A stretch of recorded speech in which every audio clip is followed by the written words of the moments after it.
à tous, nous sommes aujourd'hui ici au sein du château Tourteau-Cholet. Son gérant nous reçoit, Sébastien Labaisse, et va nous présenter le domaine, les différentes innovations et toute la politique qu'ils mettent en place au sein de leur château.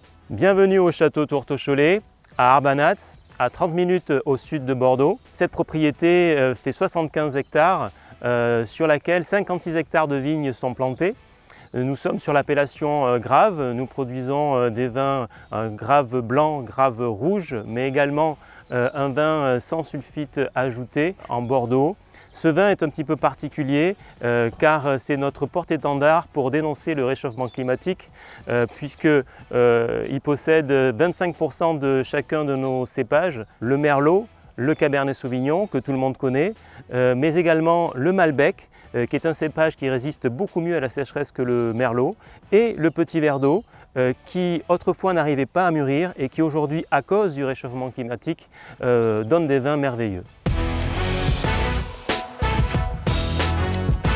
Les démarches environnementales au château Tourteau-Cholet, c'est d'abord depuis 2005 Terra Vitis, et puis en 2012 on fait partie des toutes premières exploitations certifiées HVE, et enfin en 2019 nous sommes certifiés Bee Friendly, les amis des abeilles, et nous avons un partenariat avec un couple d'apiculteurs qui pendant la saison installe jusqu'à 80 ruches autour de la propriété, et nous faisons nous-mêmes notre miel de Tourteau-Cholet. Pour atteindre ce niveau HVE, haute valeur environnementale, nous avons mis en place un certain nombre de mesures. D'abord, la non-utilisation de fertilisants chimiques, de désherbants chimiques, donc tous les sols sont travaillés, il n'y a pas de désherbants. Et pour fertiliser les sols, nous utilisons des couverts végétaux. Et donc là, derrière moi, on voit des couverts végétaux qui sont un mélange de trèfle, de pois et de seigle. Je voudrais vous présenter donc les outils qui sont utilisés pour semer les couverts végétaux, parce que ce qu'on recherche dans le semis des couverts végétaux, c'est à la fois faire simple, efficace, parce que quand on fait simple et efficace, on réduit les coûts de production et c'est quand même l'intérêt de tous. Donc aujourd'hui sur ce tracteur, on voit qu'est installé un semoir directement sur la herse rotative, un semoir de limbe qui régulièrement et de façon très homogène vient faire tomber les graines juste derrière la herse rotative, qui a fait un travail du sol impeccable, plat, meuble, un sol meuble sur laquelle la graine vient se poser, et le rouleau vient rouler derrière les graines de façon à pouvoir avoir une belle levée de chacun de ces couverts végétaux.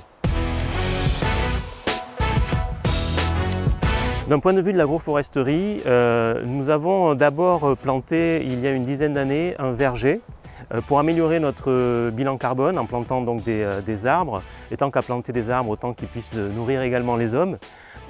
Et tout autour de la propriété, vous le voyez certainement, beaucoup de bois, mais on a également planté des haies là où les bois n'étaient pas présents, de façon à créer des corridors écologiques entre les bois et le vignoble. En lien avec Bee Friendly, nous avons mis en place depuis 2 ans la confusion sexuelle, qui est en fait un système de lutte contre les vers de la grappe, où on vient inonder le vignoble des odeurs sexuelles des femelles papillons du ver de la grappe, ce qui fait que les mâles sont complètement perdus, ils n'arrivent plus à trouver la femelle et ne peuvent plus se reproduire. Et cela nous permet d'éviter d'utiliser des insecticides. Quand on est en démarche environnementale, un des enjeux principaux, c'est le travail du sol. Et donc, jusqu'à présent, nous faisions les 4 façons, chaussage, décavaillonnage, etc. Le problème, c'est qu'on casse beaucoup de pieds. C'est pour cette raison qu'on a investi cette année dans un outil qui est beaucoup plus respectueux des sols et des pieds de vigne. Donc, ce sont des disques émoteurs couplés à des étoiles cresses qui sont beaucoup plus respectueuses. Ce sont des doigts en caoutchouc qui viennent racler les ceps de vigne, et donc on les abîme beaucoup moins. Également, ce qui est important, c'est le respect des sols. Et cet outil, ce tracteur enjambeur, est excessivement léger et nous permet d'éviter de tasser les sols et donc de les abîmer, de conserver un sol vivant en permanence. Par contre, on risque de casser des pieds. Et quand on casse des pieds, il faut les remplacer. Or, cela implique des comptages tous les ans nous faisons appel à des jeunes étudiants qui viennent compter les pieds qu'il faut remplacer. Mais c'est un travail qui est excessivement fastidieux, long.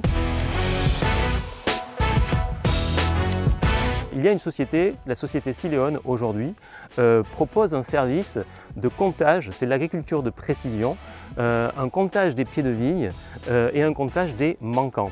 Simplement en installant sur le tracteur, pendant que vous faites vos travaux, ils installent un boîtier et ce boîtier vient prendre en photo les pieds de vigne, les pieds morts. Il y a une analyse d'image derrière tout ça et derrière ce travail d'analyse, vous avez une restitution d'une carte de vos parcelles avec l'emplacement très juste de l'ensemble de vos manquants.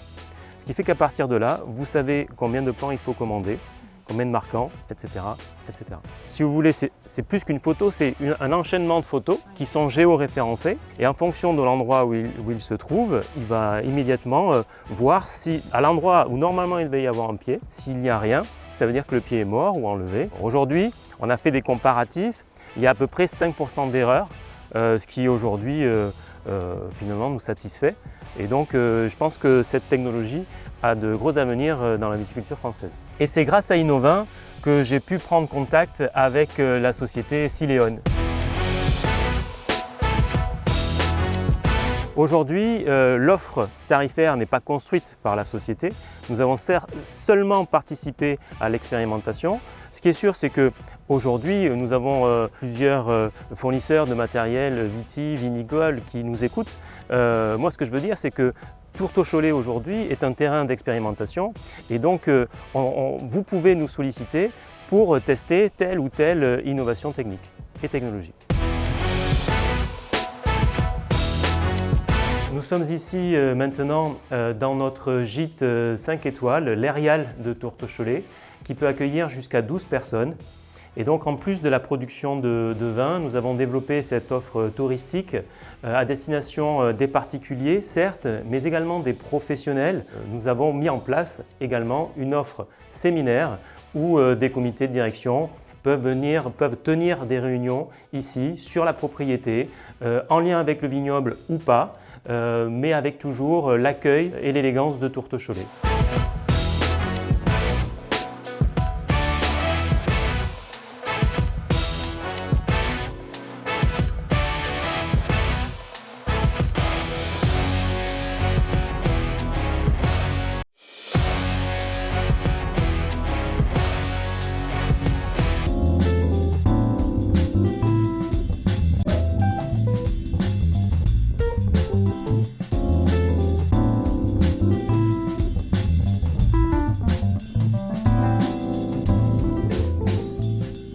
La parcelle 52, c'est la parcelle VitAdapt pour Vitis Adaptation.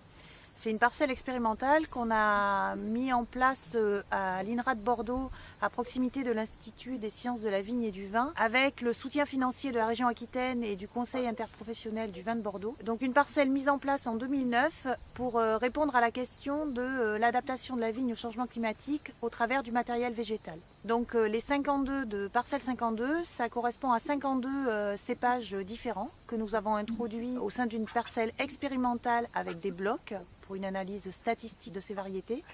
Et sur ces variétés, nous y faisons aussi bien des suivis et notations de phénologie, donc le débourrement, la floraison, la véraison.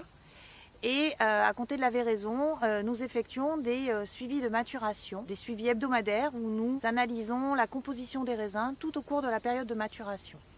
Donc composition des raisins, j'entends par là la teneur en sucre, la teneur en acide, le pH, l'azote assimilable du mou. Mais sur cette parcelle, nous évaluons aussi des paramètres tels que la vigueur et des caractéristiques viticoles et agronomiques tels que le poids de sambé, le poids de bois de taille, des estimations de fertilité, de rendement.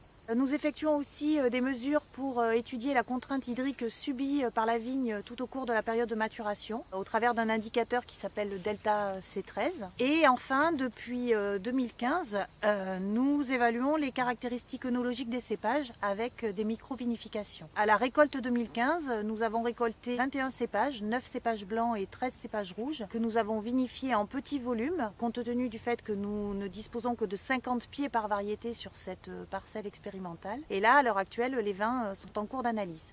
Donc pour la parcelle 52, parmi les critères de choix des cépages, le plus important a été le côté précocité des variétés. Notamment, nous avons recherché des cépages tardifs pour répondre à la problématique du changement climatique, plus particulièrement du réchauffement climatique, parce qu'avec des températures plus élevées, le cycle de la vigne est décalé. Donc on a recherché prioritairement des cépages qui arrivent à maturité plus tardivement. Donc, première question, première précision, Agnès, s'il vous plaît. On parle de changement climatique, mais est-ce que vous pourriez nous rappeler quelles sont les grandes évolutions climatiques de ces dernières années ou siècles et comment les prévisions dans les siècles à venir, comment elles sont envisagées et les premières réponses des parcelles que vous avez, des cépages que vous avez testés sur votre parcelle 52, puisque vous avez fait des micro-vinifications, etc. Alors, deux questions en une. Effectivement, rappel des grandes tendances globales et puis des perspectives suite à vos tests réalisés sur la parcelle 52 à l'INRAE. Donc, concernant les grandes tendances, ce qui a été observé dans la plupart des vignobles et notamment dans le vignoble bordelais, c'est que depuis les années 1990, on a un décalage du cycle phénologique de la vigne et surtout au sein des propriétés qui enregistrent les dates de récolte, on s'est rendu compte que ces dates de récolte étaient de plus en plus précoces. En parallèle de cette observation purement terrain, il y a une augmentation évidente des degrés à l'échelle globale et malheureusement, on s'aperçoit que cette augmentation est toujours en cours, liée notamment à l'effet gaz à effet de serre. Donc, dans l'avenir, sans parler de prévision, sans pour autant en avoir la certitude, nous pensons que les températures vont encore augmenter et que donc les impacts sur la vigne vont faire que la précocité qui a été observée avec le décalage de ce cycle ne va faire que s'accentuer. La complexité pour les viticulteurs et les défis à relever pour essayer d'adapter au mieux leur vignoble. Voilà. Alors, dans ce contexte, nous accompagnons la filière depuis des années et nous avons mis en place donc la parcelle qui vous a été présentée. Et donc, ça va faire bientôt 10 ans que nous avons des enregistrements de données sur cette parcelle. Et nous avons pu observer que au sein de 52 variétés qui sont les 52 étudiées, nous avons au niveau de la phénologie, donc qui était le facteur clé du suivi de l'étude à la base, pour le débourrement par exemple, nous avons une trentaine de jours entre le cépage le plus précoce et le cépage le plus tardif parmi ces 52. Pour la floraison, nous avons une vingtaine de jours. Et pour la véraison, donc qui est le stade qui marque le début de la phase de maturation des raisins, nous atteignons jusqu'à 40 jours en moyenne entre le cépage le plus précoce et le cépage le plus tardif. Mais au sein de ces 40 jours, nous avons donc des cépages qui arrivent à véraison de manière précoce et d'autres de manière tardive, mais ça n'enlève pas ce que tout le suivi de composition des raisins nous a apporté comme un élément supplémentaire, à savoir qu'un cépage qui est précoce à la véraison n'est pas forcément précoce à la maturité, et inversement, un cépage qui est tardif à la véraison n'est pas forcément tardif à la maturité. On s'est aperçu qu'en fait, la vitesse de maturation de ces différentes variétés était aussi un facteur clé à prendre en considération quand on étudie ces variétés et qu'on cherche à avoir des variétés adaptées à une date de récolte bien précise. Donc, j'insiste sur la date de récolte bien précise parce que cette date est déterminée par les objectifs propres de chaque propriété, suivant ses objectifs, suivant le parcellaire qu'il connaît, avec des parcelles qui vont être plus ou moins chaudes et qui vont induire une précocité plus ou moins importante. Donc, toutes ces données qui sont enregistrées depuis une dizaine d'années sur l'expérimentation sont à la disposition des viticulteurs et de la filière et dans l'objectif de leur donner des outils pour faire des choix pertinents pour leur future plantation. D'accord. Donc, si je comprends bien, est-ce que vous êtes dans l'outil que vous proposez d'aide à la décision des viticulteurs? Est-ce qu'en fonction des zones, par exemple dans la zone des Graves, en fonction du type de sol également, vous suggérez tel type de variété ou tel type de variété? Ça peut se schématiser comme ça? Ou c'est vraiment tellement du cas Alors, par cas? alors, comme je disais, en fait, nous, ce que nous faisons en termes d'institut de recherche, c'est fournir à la profession une base de données scientifique rigoureuse avec, c'est dit dans la vidéo, nous avons installé les cépages en bloc, nous faisons des analyses statistiques pour être sûr de fournir des données qui correspondent à la réponse propre de la variété en s'affranchissant d'une éventuelle hétérogénéité du sol qu'on connaît, qu'on ne peut malheureusement pas gommer. Donc, mais la limite de notre dispositif, c'est que pour qu'on puisse comparer les cépages, ils ont été greffés sur un seul et unique porte-greffe. Donc, nous ne connaissons pas la réponse de ces variétés quand on change de porte-greffe. Et nous avons implanté ce dispositif à proximité de l'ISVV sur le centre INRAE de Bordeaux sur un sol de grave. Donc, en fait, la réponse que nous obtenons, certes, nous savons que ça correspond du fait de l'analyse de l'expérimentation, nous savons que c'est la réponse de ces variétés, mais sur un sol de grave et avec un porte-greffe bien précis. Donc, en fait, tout l'enjeu à venir, c'est justement d'être en mesure de tester et d'évaluer les différences sur ces variétés que nous aurons en changeant de porte-greffe et en changeant d'environnement pédoclimatique. D'accord. Du coup, Monsieur Labaisse, par rapport à ce que vient de dire Madame Destrac, nous avons entendu dans la vidéo que vous nous parliez de votre vin sans sulfite ajouté, qui était un peu l'étendard du château Tourteau-Cholet, puisqu'il réunissait les 4 cépages forts, et notamment avec les Malbec et les petits verres d'eau, qui maintenant, alors on va pas dire grâce au changement climatique, mais qui, dans ce contexte de changement climatique, arrivent à maturité, qui finalement donnent des beaux vins, de bons produits. Est-ce que vous pourriez nous en dire un petit peu plus, et comment vous envisagez au niveau du château de peut-être essayer, je ne sais pas, de nouvelles variétés ou d'adapter un petit peu? Expliquez-nous au niveau variétal comment vous envisagez ce travail. Donc nous aujourd'hui, comme vous le disiez, nous sommes dans une appellation des Graves, avec des cépages qui sont autorisés. Donc le Malbec, le Petit Verdot en font partie. Et le Petit Verdot, effectivement, est un cépage qui autrefois avait du mal à mûrir, et puis en plus de cela, il apporte une certaine acidité. C'est d'ailleurs une question que j'aimerais poser à Agnès Destrac sur les indices de maturité qui sont utilisés justement. Et donc le Petit Verdot, lui, apporte cette fraîcheur et vient corriger en quelque part la mollesse du merlot qui aujourd'hui, on voit très bien, on le laisse mûrir, quand on laisse mûrir les bulles pour avoir des vins relativement concentrés et colorés sur les merlots, eh bien on a des pH qui s'envolent, ce qui signifie qu'on a des acidités très très faibles, et donc le Petit Verdot vient corriger tout ça.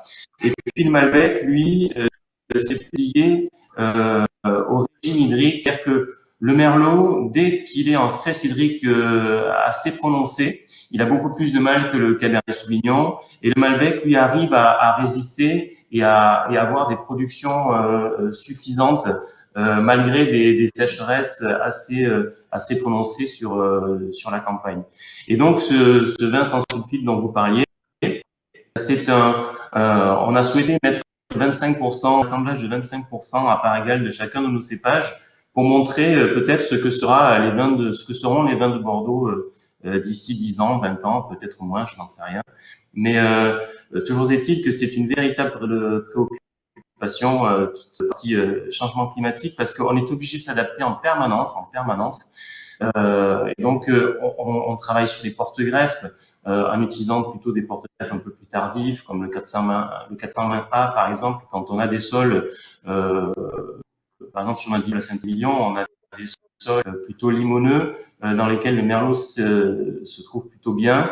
Mais à ce moment-là, on utilise des porte-greffes plus tardifs pour essayer de retarder au maximum la maturité de ce cépage. D'accord. Madame Destrac, vous avez quelque chose à apporter, à compléter par rapport à ce que vient de dire Monsieur Labaisse? Alors, je vais juste préciser qu'au sein des 52 variétés, nous avons aussi le Petit Verdot et le Malbec, qui sont des cépages de l'AOC. Alors, des cépages secondaires, certes, mais des cépages de l'AOC Bordeaux. Donc, nous les étudions aussi et je confirme tout à fait les dires concernant l'acidité du Petit Verdot. Alors, le Petit Verdot est effectivement pour nous un cépage dont on parle, sur lequel on communique parce que effectivement, il a ses atouts d'apporter des meilleures qualités de maturation, des raisins qui effectivement conservent une acidité qui vient compenser les manques des cépages principaux de l'AOC.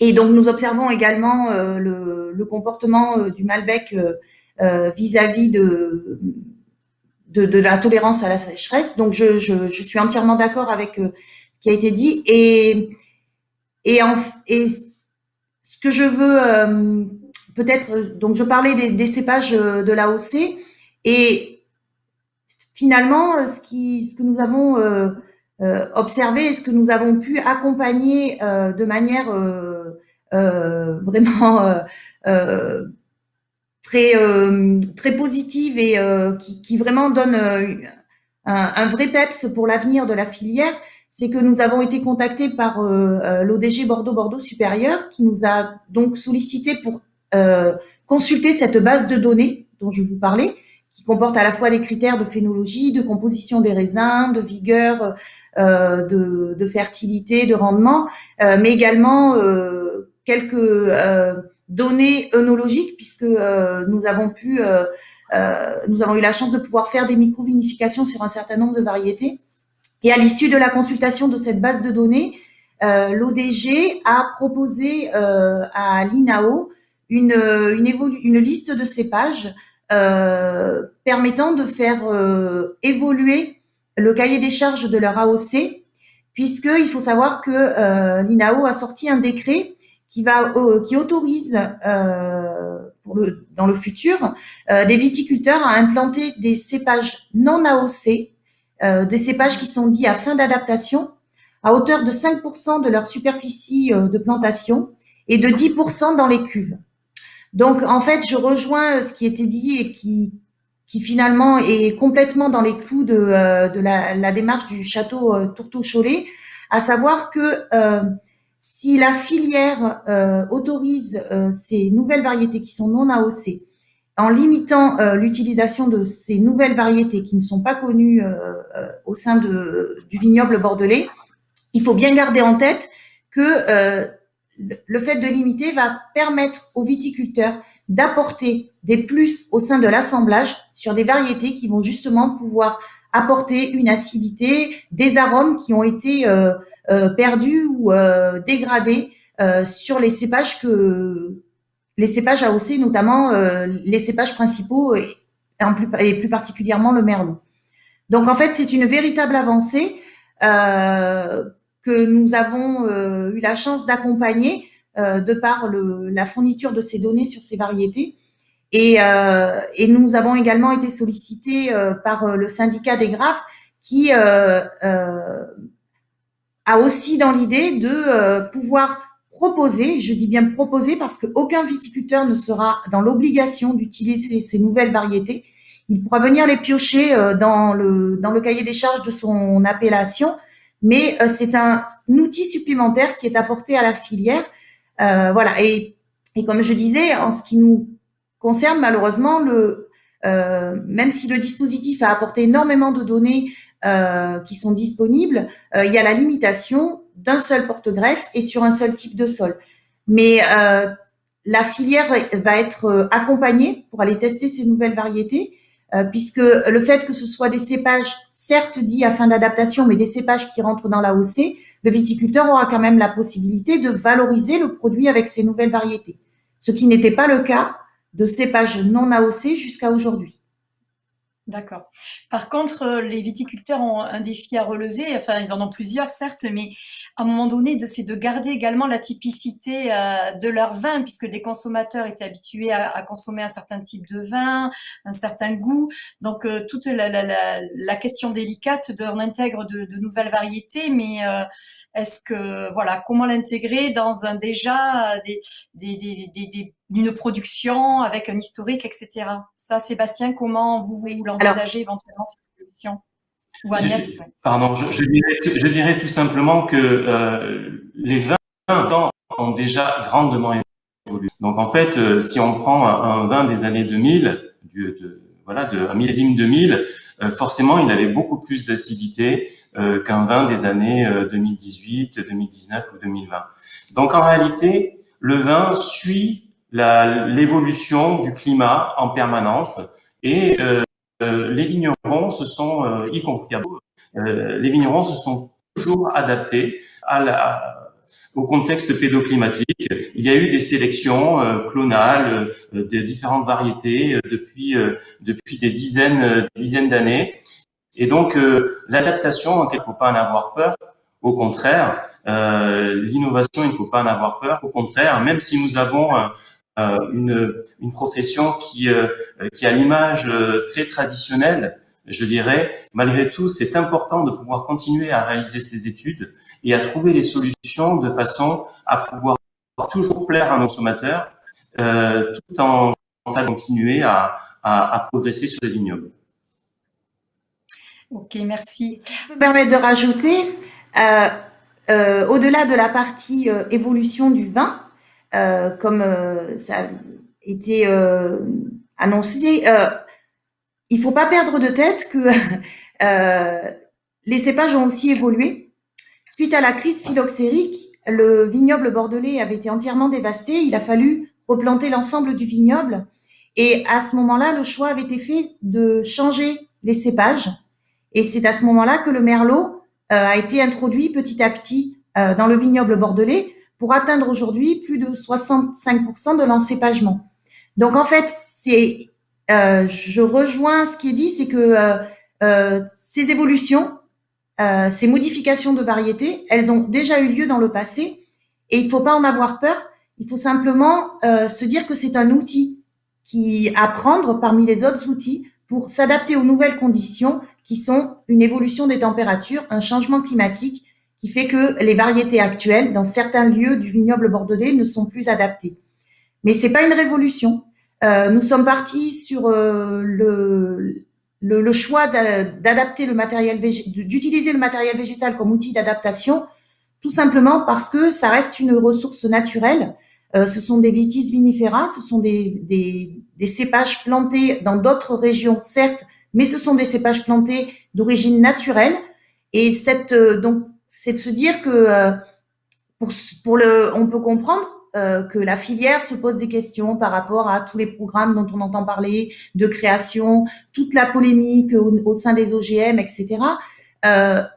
Les OGM sont des outils de recherche extraordinaires qui permettent de faire avancer énormément la recherche fondamentale. Certes, on peut avoir des craintes, mais là, dans le contexte et ce que la filière a choisi, cette adaptation au travers du matériel végétal, ça reste dans des ressources naturelles.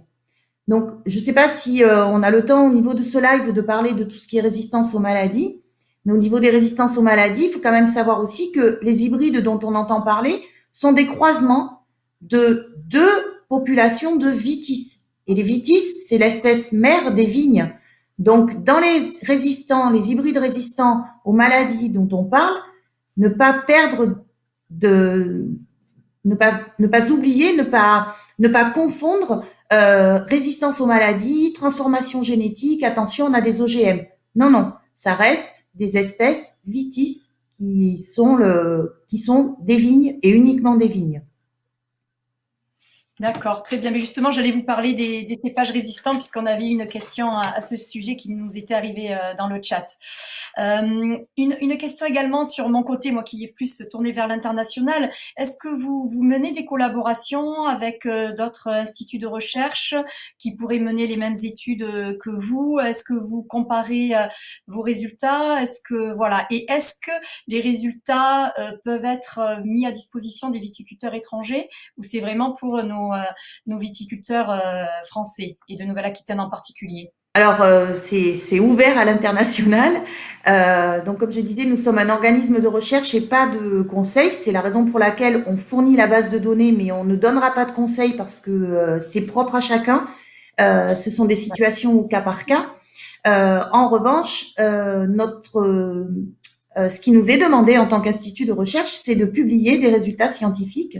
Et ces résultats, nous les publions et nous les communiquons bien évidemment au niveau local, au niveau national, mais aussi et surtout à l'international.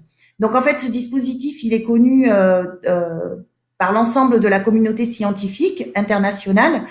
Et il faut savoir que nous avons été sollicités par des collègues portugais qui ont implanté un dispositif similaire par rapport à leurs problématiques locales au niveau de Porto et les alentours de Porto. Et ils nous ont sollicité aussi pour la fourniture des protocoles de suivi pour avoir quelque chose d'homogène, pour que nous soyons justement en mesure de pouvoir comparer nos résultats et les résultats obtenus dans la région de Porto avec les résultats obtenus à Bordeaux. Et dans l'avenir, dans les démarches que nous souhaitons aussi développer, c'est que si des viticulteurs choisissent d'implanter ces nouvelles variétés, là, ces fameux cépages dits à fin d'adaptation, nous nous rendrons disponibles pour accompagner la filière, pour que justement les aider à s'adapter aussi au mieux à ces nouvelles variétés, à y faire des mesures dessus qui viendront en complément de ce qui a déjà été observé sur le centre INRAE de Bordeaux. Et nous sommes justement tout à fait ouverts à la fois à la fourniture de données, mais également à l'accompagnement au niveau de protocoles pour le suivi. Parce que, comme vous le disiez, c'est très important que toutes les données qui sont acquises par ailleurs au sein de propriétés ou d'autres organismes scientifiques viennent accompagner, viennent en complément de ces informations que nous diffusons. Et nous sommes également ouverts à récupérer des données pour pouvoir comparer, les injecter dans des modèles, puisque j'ai des collègues modélisateurs qui justement utilisent ces données expérimentales pour être en mesure de fournir à la filière des projections de comportement de cépage, des projections de comportement de climat. Il y a un gros projet Adviclim qui a été mené dans la région de Saint-Émilion avec une cartographie fine du climat, et on a pu observer des différences très importantes sur un cépage uniquement lié à des différences de localisation, de topographie et de température. Et donc voilà, c'est quelque chose qui est en mouvement. Il y a énormément d'échanges et on veut aller vers le plus d'échanges et de communication pour accompagner la filière dans les adaptations à mettre en place. D'accord. Donc ça veut dire qu'à terme, il est fort possible, là vous nous disiez que dans le cahier des charges, il y avait une autorisation de 5% d'utilisation de ces cépages, donc ces nouveaux cépages. Peut-être qu'on pourra aller vers une augmentation de ce pourcentage à terme. Alors là, je peux vraiment pas me prononcer parce que donc c'est un décret INAO. Je pense que l'INAO est vraiment très actif, très soucieux de la problématique et ce décret en est l'exemple même puisque il souhaite accompagner la filière. Maintenant, l'évolution de ce pourcentage, je suis incapable de vous en parler et de le projeter. Ce que je peux vous dire, c'est que dans ces 5%, la liste qui a été proposée par l'ODG Bordeaux Supérieur a pris aussi en considération que à l'avenir, il faudra aussi introduire les fameux cépages résistants aux maladies, puisque c'est la deuxième grosse problématique de la filière. Donc, il y a un certain nombre de variétés qui ont été proposées en termes de vitis vinifera, cépages cultivés, Mais à cette liste de variétés viendra s'ajouter une liste de cépages résistants aussi. Très impactés à la fois par les régimes hydriques qui sont des irréguliers et à la fois par des températures beaucoup plus élevées. On a vu en 2003, quand il y a eu la première canicule, on a vu des comportements de sol qui ont été complètement bouleversés. Et aujourd'hui, on essaye de redonner en quelque la vie au sol et notamment de le protéger en quelque part un petit peu comme les Touaregs dans le désert. Ils s'habillent et donc ils se couvrent pour éviter d'avoir des coups de chaud. Et en réalité, c'est ce qu'on essaye de faire également en viticulture grâce aux couverts végétaux. Et donc, plutôt que de détruire complètement ces couverts végétaux, eh bien les rouler, faire une sorte de manteau qui viégeait le sol des rayons très très chauds du soleil. Voilà ce qu'on essaye de faire. C'est un travail au quotidien. Beaucoup de vignerons vont dans cette direction. On est aidé en cela par des partages d'expériences avec des céréaliers qui savent beaucoup mieux que les vignerons mettre la graine à la bonne profondeur et utiliser les bonnes solutions pour pouvoir faire germer les graines. Donc voilà, c'est à travers aussi un partage d'expérience, vous le disiez justement, Madame Destrac, mais un partage d'expérience entre tous les professionnels qu'on arrivera ensuite à améliorer nos pratiques. Tout à fait. Puis ce que vous nous disiez dans la vidéo, c'est que Tourteau-Choulé est vraiment un terrain d'expérimentation. Vous êtes prêt à tester des solutions. Vous nous avez présenté justement ce que vous avez mis en place avec la société Siléon grâce au cluster Innova. Donc vraiment toujours être dans l'adaptation, essayer de répondre à tous ces enjeux en n'ayant pas peur effectivement de l'avenir, mais au contraire d'essayer de l'anticiper, d'être efficace dans ses choix. Pour expliquer, oui, Tourteau-Cholet, c'est un sol qui est relativement homogène et donc on a la possibilité de créer des essais en bloc assez facilement. Donc oui, je tends la perche aujourd'hui aux professionnels qui nous écoutent, s'ils souhaitent tester de nouvelles pratiques, de nouvelles techniques, de nouvelles technologies, ou l'INRAE également, s'ils souhaitent réaliser des essais chez nous en grandeur un petit peu plus importante que la parcelle 52 par exemple, eh bien ça sera avec grand plaisir. Merci Sébastien. La baisse de l'acidité est-elle une constante pour tous les cépages face au changement climatique? Je répondrai oui, puisque en fait l'acide malique, qui est un cépage majoritaire des raisins, est dégradé par les hautes températures.